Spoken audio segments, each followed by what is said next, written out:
விடுமுறை நாளின் அதிகாலை நேரம். யாதவ் படுக்கையை விட்டு எழுந்தான். மணி 5:30. கதவின் தாழை நீக்கிவிட்டு கொல்லைப்புறத்தில் இறங்கி நடந்தான். பாதி விடிந்தும் விடியாத அந்த நேரத்தில் தோட்டத்து சிமெண்ட் தரையை விட்டு நகர்ந்து மண்ணில் பாதம் வைத்தான். வேணியும் அம்மாவும் முன்பே எழுந்து விட்டிருந்தார்கள். வாசல் பக்கம் வேலையாக இருந்தார்கள். மண் தரையிலேயே நடந்து சென்று மரங்களின் இடையில் போடப்பட்டிருந்த மரப்பலகை நாற்காலியில் அமர்ந்தான். கண்களை மூடி பழைய நினைவுகளை அசை போட்டான். விடுமுறை நாட்களில் தானும் தந்தையும் செலவழித்த நிமிடங்கள் விரைவு காட்சிகளாய் வந்து ஓடின.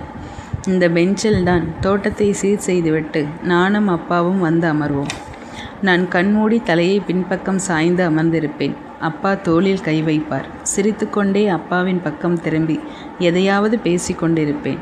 கண்களை மூடி நினைத்து கொண்டிருக்கையிலே தோளில் அதே அரவணைப்புடன் கை வைத்ததும் கண்களை திறந்தான். அத்தருணத்தை எதிர்பார்த்தே காத்திருந்தது போல் சிறைவிட்டு நீங்கிய கைதியாக கண்ணீர் வழிந்தோடியது. தந்தையின் நினைவுகள் அவன் கண்ணீரை வரவழைத்ததை புரிந்து கொண்ட வேணி யாதவின் தோளிலிருந்து கையை எடுத்து அவன் தலையை வருடிவிட்டாள். கண்ணீரை துடைத்து கொண்டு உள்ளே சென்றான் யாதவ். கண்டிப்புடன் கலந்த அன்பை பெற்று உனக்கே இத்தகைய வழி என்றான். என்னை நினைத்துப்பார். அப்பா என்னை கோபமாக கூட பார்த்ததில்லை. அன்பை மட்டுமே கொட்டி கொடுத்தார். வேணியின் விழிகள் சிவந்தன.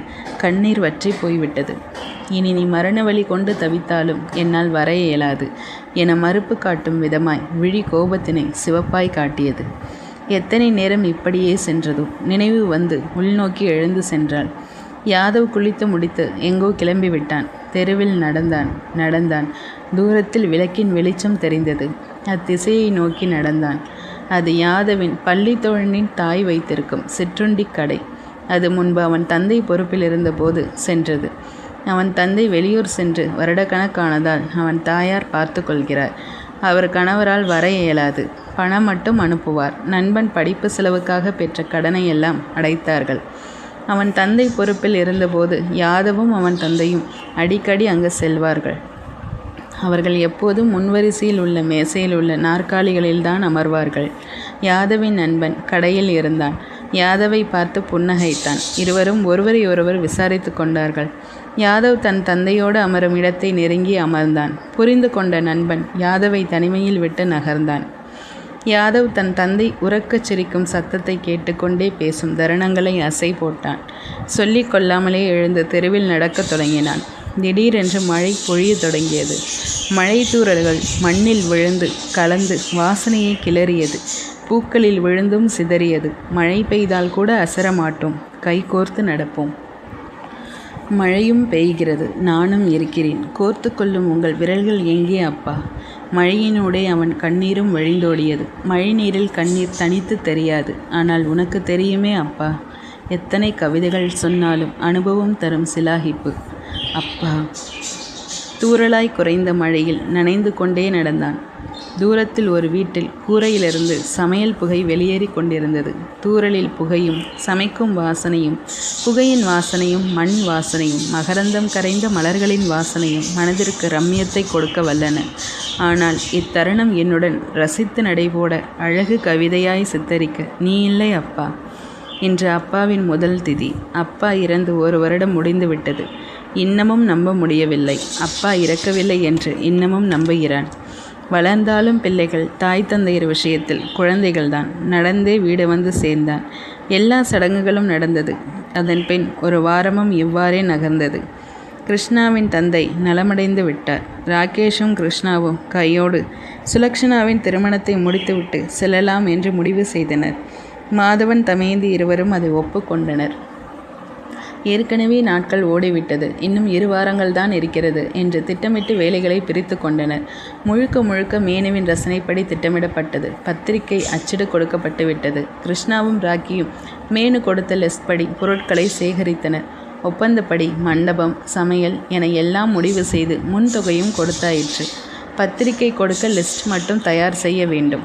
மாதவனிடம் மாப்பிள்ளை வீட்டுக்கு ஃபோன் செய்து அவங்க பக்கம் நாம் வைக்க வேண்டிய முக்கியமானவங்க அட்ரஸை வாங்குங்க என்று தமயந்தி கூறினார். மாதவன் அவசர வேலையாக வெளியே செல்ல முற்பட்டவர் நின்று, மேனு அம்மாவுக்கு ஃபோன் கொடுடா, அம்மா பண்ணிப்பாங்க என்றார் குறும்பாக சிரித்து கொண்டே. தமயந்தி செல்லமாய் முறைத்து கொண்டே, பார்த்து போயிட்டு வாங்க என்றார்.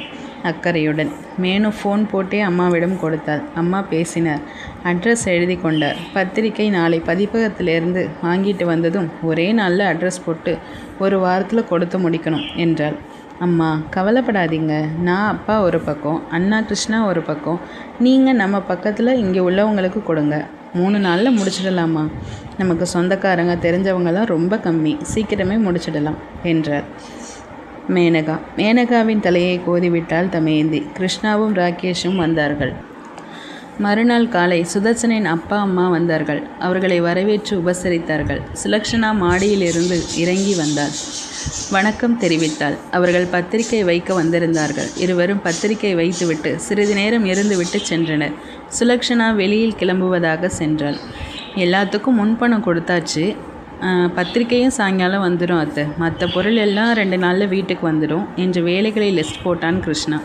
சரிப்பா, சமத்த பிள்ளைங்க, எல்லாரும் சாப்பிடுவாங்க என்று அழைத்து உணவை பரிமாறினாள் தமயந்தி. மாலை நேரம். பத்திரிகை வந்துவிட்டது. 6 பேரும் இணைந்து பத்திரிகைகளில் பெயர் எழுதி முடித்து விட்டனர். காலையில் முதல் வேலையாக சுதர்சன் வீட்டிற்கு செல்ல வேண்டும். மறுநாள் சுதர்சன் இல்லத்தில் மாதவன் தமயந்தி பத்திரிகை வைத்தனர். அப்பொழுது அலைபேசியில் தமயந்தியிடம் சொன்னதை மீண்டும் நினைவுபடுத்தினார் ராஜன். அவர்களுக்கென்று நெருங்கிய சொந்தம் தன் தம்பி குடும்பம்தான் என்றும் அவர் தம்பி மகன் கூட நிச்சயத்திற்கு வந்ததாகவும் கூறினார். நினைவு வந்தவர்களாய் ஆமோதித்தனர் மாதவனும் தமயந்தியும். அவர்களிடமிருந்து விடை பெற்று வீடு வந்து சேர்ந்தனர். மேனகா மதிய உணவு தயார் செய்து கொண்டிருந்தாள். உணவு தயாரானதும் மூவரும் சாப்பிட்ட பின் மேனகா உடைமாற்றிக்கொண்டு பத்திரிகைகளை எடுத்துக்கொண்டு தந்தையுடன் கிளம்பினாள். யாதவின் வீடு. மேனகா அழைப்பு மணியை ஒலிக்க செய்தாள். வேணி கதவை திறந்தாள். சந்திரன் சார் வீடு தானேம்மா என்றார் மாதவன். ஆமாம் சார், நான் அவர் மகள்தான், உள்ளே வாங்க என்றாள். உள்ளே இருவரும் சென்றனர். வேணி அவர்களை அமரச் சொல்லிவிட்டு தன் தாயை அழைத்தாள். அப்பாவை கேட்டுட்டு வந்திருக்காங்க, பேசிட்டுருங்க, வந்துடுறேன் என்று சொல்லிவிட்டு உள்ளே சென்று பழரசம் கொண்டு வந்து கொடுத்தாள். மாதவன் கூறினாள், எங்கள் மூத்த பொண்ணு சுலக்ஷனாவை உங்கள் பெரியப்பா பையனுக்கு நிச்சயம் பண்ணியிருக்கோம், அதான் பத்திரிக்கை வைக்க வந்தோம் என்றார். அப்படியா, ரொம்ப சந்தோஷம் சார், எங்களால் தான் நிச்சயத்துக்கு வர முடியல, மன்னிச்சுக்கோங்க என்றார். ரஞ்சனாவும் வர இயலாமல் போனதற்கு வருத்தம் தெரிவித்தாள். பரவாயில்லம்மா, நிச்சயம்னே முடிவு பண்ணலை, பொன் பார்க்க தான் வந்தாங்க, 2 வீட்டுக்கும் பிடிச்சிட்டதால உடனே தேதி வச்சாச்சு என்றார் மாதவன். மேனகாவை காட்டி எங்கள் இளைய மக என்றார். மேனகா வணங்கினாள். வேணியும் மேனகாவும் பேசி கொண்டார்கள். திடீரென்று வாசலில் வண்டியிலேயே சாவி விட்டு வந்தது நினைவு வந்தவள் ஒரு நிமிஷம் என்று வாயிலுக்கு ஓடினாள். போன வேகத்தில் மோத இருந்தவள் திடீரென்று நின்றாள். ஒரு அடி இடைவெளியில் மோதிவிடாதபடி நின்றனர் யாதவும் மேனகாவும். இருவருமே யோசித்து ஒருவரையொருவர் கண்டுகொண்டனர். யாதவ் சாவியை நீட்டினான். நன்றி கூறி பெற்றுக்கொண்டாள் மேனகா. மேனகா முன் செல்ல பின் வந்தான் யாதவ். யாதவிடம் இருவரையும் நினைவிருக்கிறதா என்றால் வேணி. இருக்கிறது என்று இருவரையும் வரவேற்று விசாரித்தான் யாதவ். மேனகா வேணியுடன் நின்று கொண்டிருந்தாள். யாதவ் மாதவனுடன் வந்து பேசி கொண்டிருந்தான். வேணிக்கு மேனகாவையும் மேனகாவுக்கு வேணியையும் மிகவும் பிடித்துவிட்டது.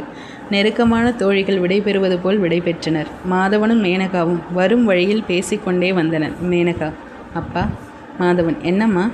மேனகா, வேணி ரொம்ப நல்லா பழகிறாங்கல்லப்பா. மாதவன், ஆமாம்மா, மரியாதை தெரிஞ்ச பொண்ணு. மேனகா, பார்க்கவும் லட்சணமாக இருக்காங்க இல்லைப்பா? மாதவன், ஆமாம்மா ஆமாம், திடீர்னு ஏன் இவ்வளோ புகழ்கிற? மேனகா, நாம் ஏன்ப்பா ராக்கி அண்ணாக்கு அவங்கள பார்க்கக்கூடாது? மாதவன், இதெல்லாம் உடனே முடிவெடுக்கக்கூடாதுமா, யோசிப்போம், விசாரிப்போம், உனக்கே பிடிச்சிருக்குன்னா கண்டிப்பாக ஆலோசிக்க வேண்டிய விஷயந்தான். இருவரும் வீடு வந்து சேர்ந்தனர்.